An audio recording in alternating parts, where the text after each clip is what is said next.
Les États-Unis dénoncent les tirs d'essai de 3 missiles effectués hier par la Corée du Nord, tout en gardant le cap sur une aide humanitaire à ses habitants.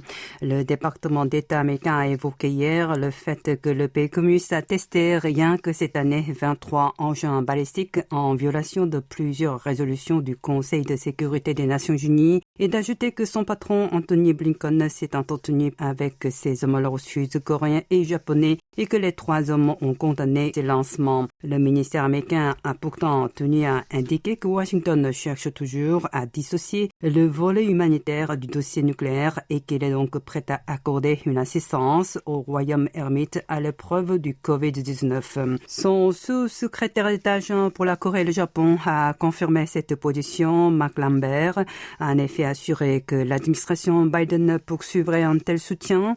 Interrogé sur l'intention du régime de Kim Jong-un de programmer ces nouvelles démonstrations de force pour le retour du président américain après sa tournée en Corée du Sud et au Japon, Lambert a éludé la question. De fait, il a répondu avoir appris qu'il n'était pas sage d'anticiper les actions de la Corée du Nord et d'analyser profondément son intention.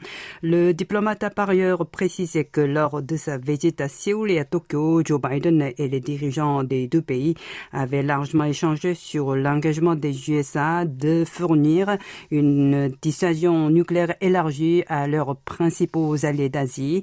Dans ce contexte, le Conseil de sécurité des Nations Unies va se prononcer sur un projet de résolution alourdissant encore les sanctions contre le régime communiste. Le texte a été préparé par les États-Unis après le tir d'un ICBM par la Corée du Nord en mars et prévoit notamment de réduire la quantité de pétrole brut et raffiné que celle-ci serait autorisée à importer chaque année.